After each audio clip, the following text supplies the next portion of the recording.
Tatiana is asking why during the week of refeeding she's gained weight, okay? And the question presupposes that losing weight would be what she'd want to do. So she'd like to lose more weight, but she's gained weight. Why would that happen?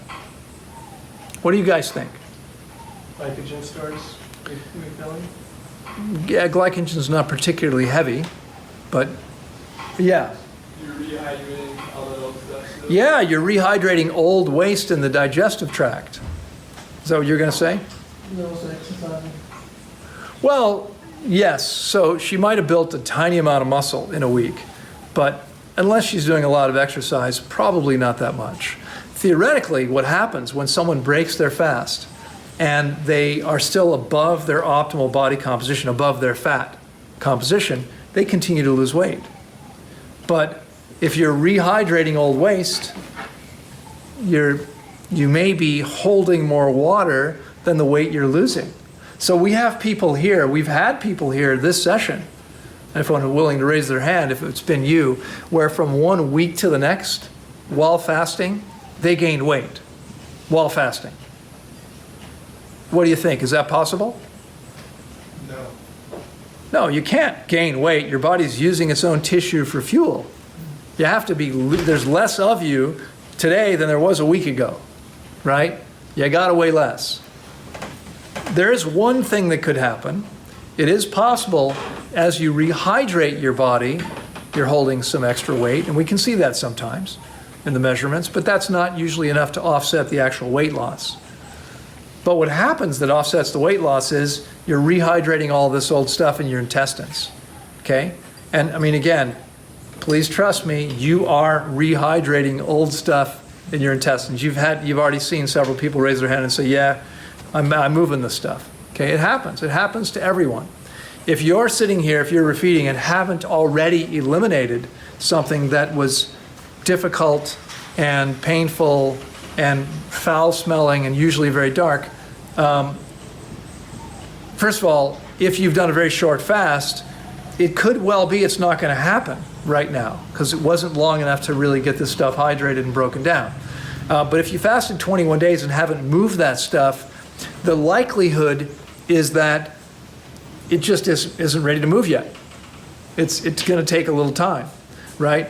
The older we are, the longer we've been creating this stuff, the more dehydrated someone is, the harder it's going to be to move.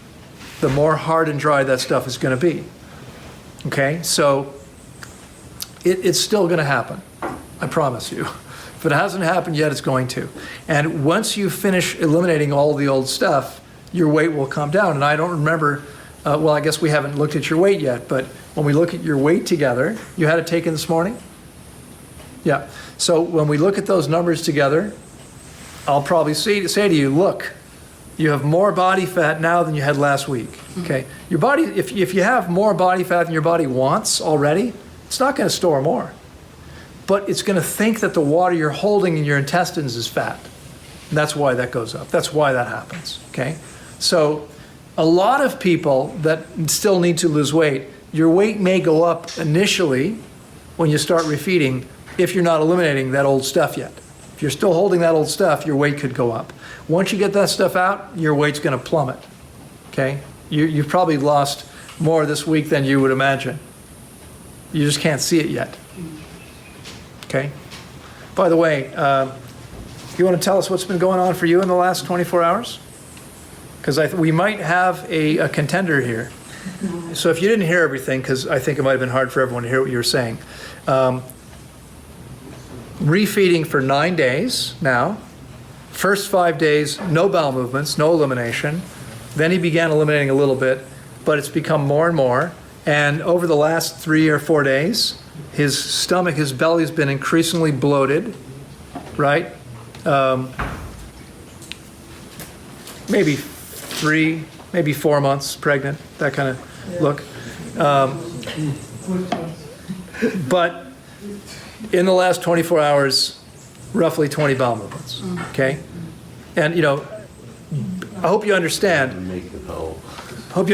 If you have 4 meals of watermelon, papaya, mango, and salad, you ain't gonna have 20 bowel movements. okay? At the most, there should be 4 bowel movements.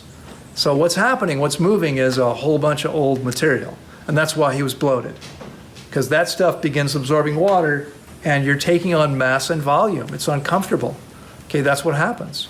If it hasn't happened for you yet, and again, it might not have happened for you guys that did short fasts, this may sound bizarre, but you want this to happen. You want to make sure you find a way to give yourself the time you need to allow this to happen, because you cannot feel and function as well as is possible until you get rid of this stuff.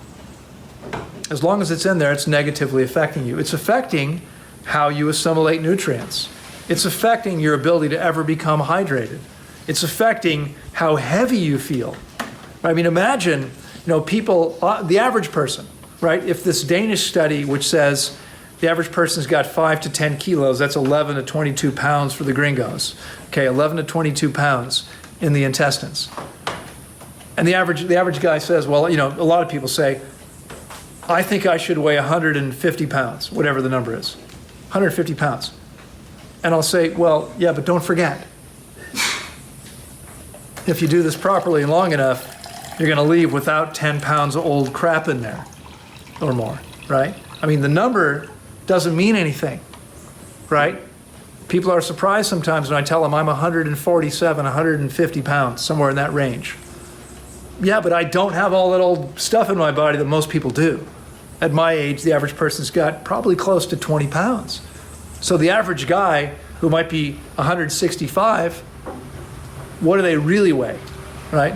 I mean, how much of that's actually muscle mass and how much of it is old hamburgers and French fries? Because that's what's getting stuck, by the way, okay?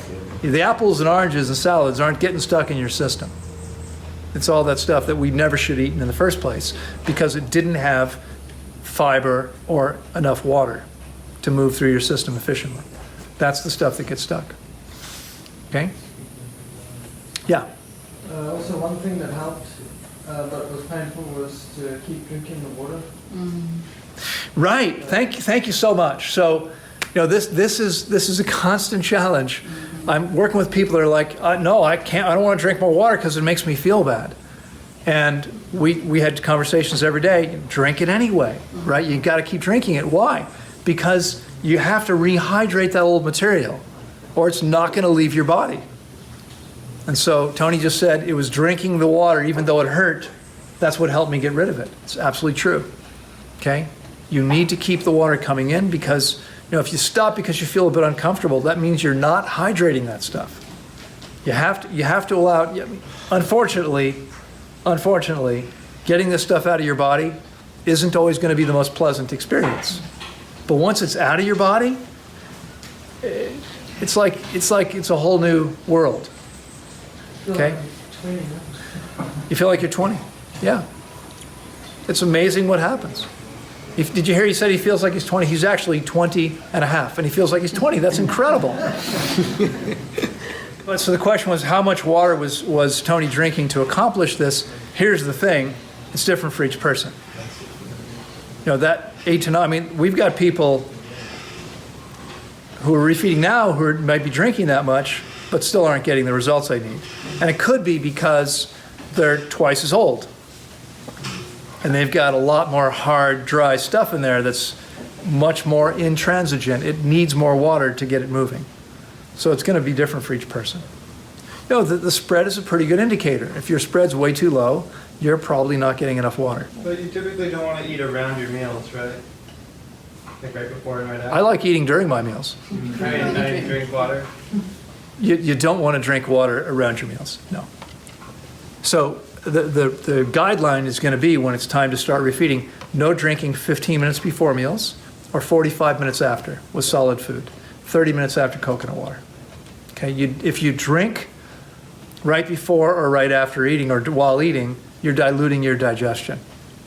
Your body, you chew up the papaya and your body says, okay, I can make the perfect environment to digest this as optimally as possible. And then you drink a bunch of water, and now you've diluted all the digestive juices. You're gonna, again, animals don't take a bite of something and then have a sip of something. We all grew up doing that. How many of you grew up in the U.S.? Peanut butter and jelly, anyone? Can you choke this down without drinking something? It's not going down. Okay? Pop-Tarts, not going down. S'mores. A lot of things aren't going down unless we drink something. But does anybody here need to wash down their watermelon? What do you think? How about the papaya? Pineapple, mango? Of course not. We don't need any water for these things.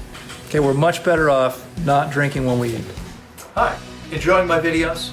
If you'd like to learn much more, check out the Academy for Vibrant Living, where our Vibrant Health course will teach you everything you need to know to take your health to an amazing new level. And if you'd like to turn your passion for health into a lucrative career, check out the Health Coaching course, where you can become a professional certified health coach and help as many people as possible see amazing results.